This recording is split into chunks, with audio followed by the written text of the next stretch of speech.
Assalamualaikum warahmatullahi wabarakatuh.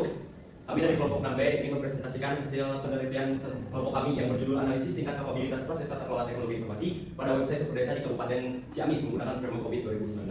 Next. Nah, kami dari kelompok 6B yang terdiri dari saya sendiri dengan teman Diki Harisma, lalu ada teman saya Haikal Buana, lalu yang ketiga ada Giri Adi Wijaya, dan yang keempat ada teman Dona Sapa. Next. Nah, pada alat penelitian ini di pelayanan publik di Indonesia masih menunjukkan kualitas yang perlu ditingkatkan. Nah, untuk menjawab tantangan tersebut, pemanfaatan e-government yang menjadi strategi penting dalam meningkatkan efisiensi, aksesibilitas, dan kualitas layanan kepada masyarakat.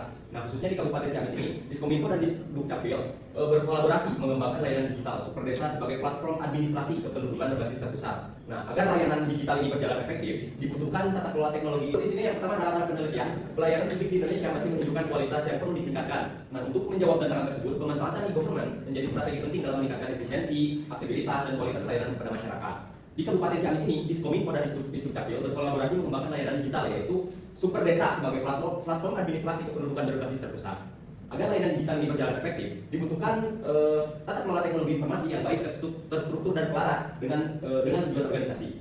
Penelitian ini dilakukan untuk mengetahui sejauh mana layanan teknologi informasi ini berperan dalam mengatur konsistensi, menjamin kualitas, dan mengelola perjanjian proses teknologi informasi ini yang bernilai pada website Superdesa. Bisa di next. Nah, lalu ada rumusan masalah. Nah, terkait rumusan masalah ini yang pertama adalah bagaimana tingkat kapabilitas proses tata kelola teknologi informasi saat ini dalam mengatur service level agreement dan manajemen kualitas pada layanan teknologi informasi Superdesa ini. Lalu yang kedua, bagaimana kesenjangan atau gap antara level kapabilitas saat ini dan level yang diharapkan. Yang ketiga, apa rekomendasi perbaikan yang dapat diberikan untuk meningkatkan tata kelola teknologi informasi pada layanan Superdesa ini. Nah, dari rumusan masalah tersebut ada beberapa tujuan yang kelompok kita teliti. Yang pertama adalah mengetahui tingkat kapabilitas tata kelola teknologi informasi pada proses APO 9 dan APO 11. Lalu yang kedua, mengidentifikasi kesenjangan atau gap antara kondisi aktual dan tingkat kapabilitas yang diharapkan. Nah, lalu yang ketiga, menyusun rekomendasi perbaikan untuk meningkatkan tata kelola teknologi informasi berdasarkan hasil analisis gap. Next. Nah, yang selanjutnya akan dijelaskan oleh teman saya Haikal. Baik, selanjutnya kita masuk ke bagian penelitian terdahulu. Nah, pada bagian ini saya akan menjelaskan penelitian terdahulu yang menjadi dasar acuan dalam analisis tata kelola teknologi informasi ini pada platform Superdesa. Kajian-kajian sebelumnya penting untuk menunjukkan bahwa penelitian kami memiliki landasan ilmiah yang kuat, sekaligus melihat bagaimana COVID 2019 telah digunakan dalam konteks instansi pemerintah. Nah, di sini penelitian yang pertama dilakukan oleh Meija dan rekan-rekannya pada tahun 2021. Mereka memiliki tata kelola pusat data dan informasi di salah satu kementerian menggunakan framework COVID 2019.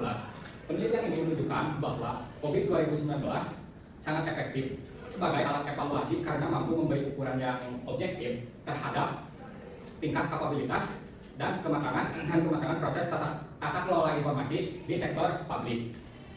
Nah, hasil penelitian mereka mempertegas bahwa instansi pemerintah membutuhkan kerangka evaluasi yang terstruktur agar layanan digitalnya konsisten dan memenuhi standar. Nah, selanjutnya untuk penelitian kedua dilakukan oleh Herianto dan rekan-rekannya pada tahun 2022 pada kantor Kementerian Agama Kabupaten Pesawaran Provinsi Lampung menggunakan framework COVID 2019. Nah, dan juga khususnya menggunakan domain APO 09 dan APO 011, sama seperti penelitian kami. Hasil penelitian mereka menunjukkan bahwa capability level berada di kisaran 2,86 sampai 3,69. Sementara target instansi publik adalah 4. Artinya masih ada gap yang perlu diperbaiki, terutama dalam manajemen kualitas layanan teknologi informasi, keamanan informasi, pengelolaan insiden, dan evaluasi layanan. Penelitian ini menunjukkan bahwa framework COVID 2019 mampu memberikan gambaran yang jelas mengenai posisi kematangan tata kelola teknologi informasi serta apa saja yang perlu diperbaiki. Mungkin lanjut ke slide berikutnya. Selanjutnya adalah metodologi yang kami gunakan pada penelitian ini. Penelitian ini menggunakan metode analisis kuantitatif dan kualitatif, dari mana analisis data masuk harapannya pengukuran kemampuan, pengelolaan kesalahan persetujuan, dan pemantauan kualitas layanan dari aplikasi Superdesa. Data diperoleh dari kuesioner yang diolah sesuai dengan COVID 2019. Analisis ini dimulai dengan menyebarkan kuesioner untuk mengetahui tingkat kemampuan saat ini dan tingkat kemampuan yang diharapkan, sehingga dapat identifikasi gap antara tingkat kemampuan saat ini dan tingkat kemampuan yang diharapkan. Next. Nah, adapun tahapan penelitian yang kami lakukan, yang pertama ada identifikasi masalah, yang dimana kami melakukan analisis kuantitatif dan kualitatif sebagai data primernya, dan juga studi pustaka sebagai data sekunder. Setelah itu kami melakukan penentuan domain, yang dimana kami menggunakan metode desain faktor, menggunakan toolkit COVID 2019. Setelah itu kami melakukan pembuatan kuesioner, yang dimana ini bertujuan untuk pengumpulan data. Dan setelah dilakukan pengumpulan data yang disesuaikan dengan asesmen pada COVID 2019, data tersebut diolah untuk nantinya dilakukan pengukuran capability level dan juga untuk analisis gap saat ini, dan juga analisis gap level yang dikatakan. Dan yang terakhir adalah kami menyusun rekomendasi yang sekiranya nantinya akan bisa dimanfaatkan sebagai alat untuk ataupun saran untuk mengembangkan capability level ke level yang dikatakan. Next. Oke, sekarang kita masuk ke pembahasan. Yang pertama adalah hasil dari analisis desain faktor. Dari analisis desain faktor ini terdapat beberapa domain yang memiliki skor cukup tinggi. Yang pertama ada APO 4, APO 8, APO 9, dan juga APO 11. Namun pada penelitian kami hanya mengambil dua domain, yakni APO 9 dan juga APO 11. Terus next. Nah, berikut adalah hasil dari pengukuran capability level pada domain APO 9. Dapat dilihat di sini bahwa di level 2 kami ada 4 different practice dengan masing-masing satu aktivitas, dengan akumulasi nilai rata-ratanya pada nilai 96,25, yang dimana kondisi penilaian tersebut memenuhi untuk dilanjutkan ke tingkat selanjutnya. Begitu pula dengan level 3, level 4, dan juga level 5 selanjutnya. Nah, selanjutnya adalah pengukuran untuk domain APO 11. Di APO 11 ini di level 2-nya kami menggunakan 3 government practice dengan masing-masing 2 aktivitas dengan akumulasi nilai rata-ratanya 96, yang dimana kondisi penilaian tersebut lagi-lagi teoria ataupun dapat dilanjutkan ke level berikutnya. Begitupun dengan level 3, level 4, dan juga level 5. Selanjutnya. Nah, selanjutnya adalah pembahasan mengenai hasil pengumpulan kuesioner capability level pada APO 9. Lebih lanjutnya yang akan dijelaskan oleh teman saya. Oke. Baik, di sini saya akan membahas bagian pembahasan. Di sini yang pertama ada hasil pengukuran kuesioner capability level pada APO 09. Nah, berdasarkan hasil rekap dari penilaian kuesioner capability level ini diperoleh rata-rata dari proses domain APO 09 dengan capability level 2 sampai capability level 5 tersaji dalam gambar grafik yang di samping ini. Oke, pada APO 09 capability level 2 rata-rata di keseluruhannya berada pada nilai 96,25, dan capability level 3 rata-ratanya keseluruhan berada di nilai 92 bisa dilihat, dan capability level 4 rata-ratanya itu keseluruhannya ada di 92,5, dan yang terakhir capability level 5 rata-ratanya itu ada di 89,9 ya. Secara keseluruhan pada level 2 mengalami kenaikan tertinggi, namun seiring bertambahnya level nilai nih kapabilitas turun pada level 5. Berdasarkan rekap data yang telah diolah oleh kuesioner capability level pada APO 11, manage quality dengan capability level 2 sampai level 5 dapat dilihat pada gambar di samping di bawah ini. Nah, didapat temuan bahwa pada level 2 rata-rata nilai keseluruhan ini pada 96 ya, dan capability level 3 ada 95, dan yang capability level 4 itu ada di 93,75, dan yang terakhir capability level 5 ada di 88,75.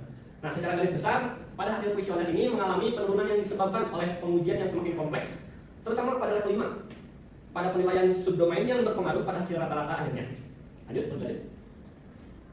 Oke, di sini ada temuan gap sesuai standar COVID 2019 untuk instansi pemerintah. Proses layanan publik digital seperti super desa idealnya 4 berada pada target level 4. Secara matematis, level 4 bernilai 4, sedangkan level aktual APO 09 menunjukkan bahwa proses dapat menjalankan aktivitas level 2 sampai level 4 secara optimal. Tetapi tidak seluruhnya memenuhi karakteristik proses level 4 dan level 5. Demikian, gap level 4 terhadap kondisi aktual menunjukkan selisih kecil. Artinya terdapat selisih satu tingkat kapabilitas yang harus dicapai agar proses benar-benar memenuhi standar level 4 COVID 2019. Jika analisis berdasarkan konteks faktual, meskipun menilai aktivitas berada pada rentan lebih dari 90%, hasil wawancara dan temuan lapangan menunjukkan bahwa elemen-elemen inti dari level 4 belum sepenuhnya terpenuhi, khususnya pada aspek dokumentasi SLA, pemantauan KPI, dan proses evaluasi vendor. Hal ini menandakan bahwa secara operasional proses berjalan dengan baik, tetapi belum terstruktur dan belum memenuhi pengendalian formal yang dipersyaratkan COVID untuk mencapai level 4.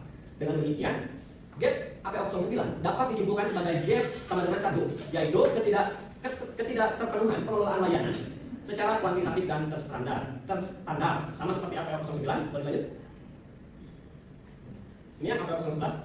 Gap ini muncul karena meskipun skor kuesioner tinggi, namun indikator yang wajib pada level 4 seperti audit kualitas yang terjadwal, pengujian sistem yang terdokumentasi, mekanisme kontrol kualitas berbasis data, dan proses evaluasi mutu secara rutin belum terpenuhi. berdasarkan temuan wawancara dan hasil pembahasan laporan ini. Selain itu, ketiadaan prosedur continuous improvement menyebabkan proses APO 11 belum mencapai karakteristik level 5. Biar APO 11 juga, organisasi masih perlu meningkatkan mekanisme agar memenuhi standar level 4 COVID 2019.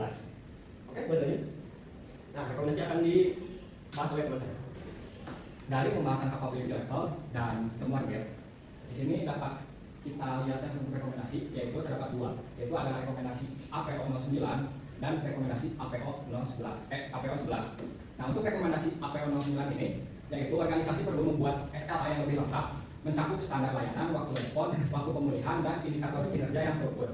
Selain itu, perlu diterapkan monitoring layanan rutin melalui KPI formal, disertai evaluasi berkala terhadap proses internal maupun kinerja vendor. Semua hasil monitoring dan evaluasi harus didokumentasikan secara terstruktur agar proses APO 09 memenuhi standar capability level 4. Nah, yang selanjutnya ada rekomendasi APO 11. Organisasi ini juga perlu membangun kerangka manajemen kualitas atau quality management framework yang mencakup prosedur pengujian, standar kualitas, audit mutu, dan indikator kualitas yang dapat diukur. Pengujian sistem harus dibuat lebih terstandar dan terdokumentasi lengkap, termasuk uji beban, keamanan, dan UAT. Audit kualitas harus dilakukan secara rutin dan hasilnya digunakan untuk perbaikan berkelanjutan sehingga APO 011 mencapai capability level 4. Next. Baik, dari pemaparan yang telah dilakukan oleh rekan-rekan saya, maka di sini dapat disimpulkan. Nah, berdasarkan hasil penelitian mengenai tingkat kapabilitas tata kelola teknologi informasi pada layanan digital super desa menggunakan COVID 2019 pada domain APO 09 dan APO 11, dapat disimpulkan bahwa kedua proses telah menunjukkan pelaksanaan yang baik dengan nilai capability di atas 90%. Nah, ini menandakan bahwa aktivitas operasional terkait perjanjian layanan dan pengelolaan kualitas berjalan konsisten serta memenuhi sebagian besar praktik yang diharapkan. Namun, terdapat aspek penting yang belum dipenuhi seperti ketiadaan SLA yang terstruktur, belum adanya KPI formal, pengujian kualitas yang belum terdokumentasi, tidak adanya audit mutu berkala, serta belum diterapkan kontrol kualitas berbasis data dan continuous improvement. Oleh karena itu, meskipun tata kelola TI pada sumber desa telah berada pada tingkat kapabilitas yang baik, penguatan pada aspek formalitas, dokumentasi, serta pengukuran yang lebih terstruktur masih diperlukan. Implementasi rekomendasi serta penyusunan SLA, penetapan KPI, pelaksanaan audit, pengujian kualitas secara berkala, serta pengembangan kerangka manajemen kualitas yang terstandar sangat penting untuk meningkatkan efektivitas tata kelola TI dan kualitas layanan publik secara keseluruhan. Nah, itu tadi merupakan pemaparan dari keseluruhan penelitian yang telah kami lakukan. Sekarang kami ada sesi diskusi atau bertanya jawab. Bagi rekan-rekan yang mempunyai pertanyaan, silakan untuk mengajukan tangan. Boleh. Saya bertanya, tadi kan dari hasil pengukuran desain faktor, ya, itu untuk domain 04 itu menyesuaikan itu ya.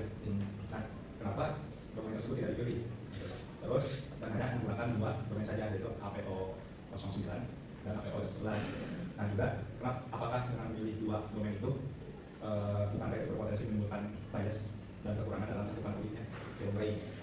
Mas Biro, sementara harus kami tanya dulu, kan? Sangat kiri saya teman. Nah, memang ya, APO 09 tersebut tadi memiliki variasi dalam sektor. Namun laporan itu menjelaskan bahwa perbatasan penelitian itu hanya fokus pada evaluasi SLA pada APO 9 dan kualitas layanan pada APO 11 karena keduanya tersebut paling sesuai dan langsung berpengaruh pada performa dan mutu layanan publik dari sebuah desa. Ini sejalan dengan hasil yang telah kami lakukan, terutama dalam wawancara yang menjelaskan bahwa permasalahan utama organisasi berada pada SLA yang belum terstruktur.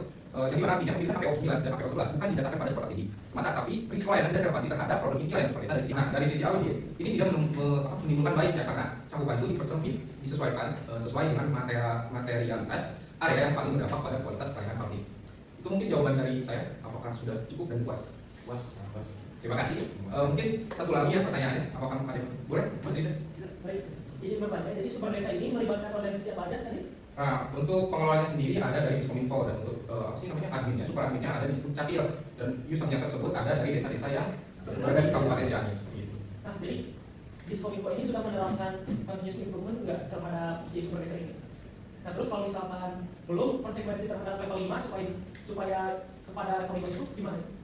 Oke, baik. Berdasarkan pertanyaan tadi yang tidak sampaikan, nah berdasarkan hasil analisis kami, memang organisasi belum menerapkan continuous improvement secara formal. Proses evaluasi kualitas juga belum dilakukan secara berkala. Juga tidak ada KPI kualitas yang digunakan sebagai dasar pengukuran. Dan dokumentasi pengujian maupun audit mutu juga belum tersedia. Karena elemen-elemen tersebut merupakan syarat utama pada capability level 5, maka organisasi secara otomatis tidak dapat mencapai level 5, yang dimana itu secara langsung mempengaruhi ataupun menjadi konsekuensi jika tidak tercapainya goal 5 tersebut. Ketiadaan mekanisme perbaikan berkelanjutan menyebabkan peningkatan kualitas layanan menjadi reaktif, tidak terukur dan tidak terarah, sehingga tata kelola TI tidak mampu menunjukkan perkembangan mutu layanan secara konsisten. Mungkin itu jawabannya. Apakah Mas Yuda sudah puas? Puas sekali, terima kasih atas jawabannya. Oke, terima kasih. Itu tadi merupakan keseluruhan dari presentasi dari penelitian kami yang telah dilakukan. Terima kasih atas perhatian teman-teman dan juga waktunya. Wassalamualaikum warahmatullahi wabarakatuh. Waalaikumsalam.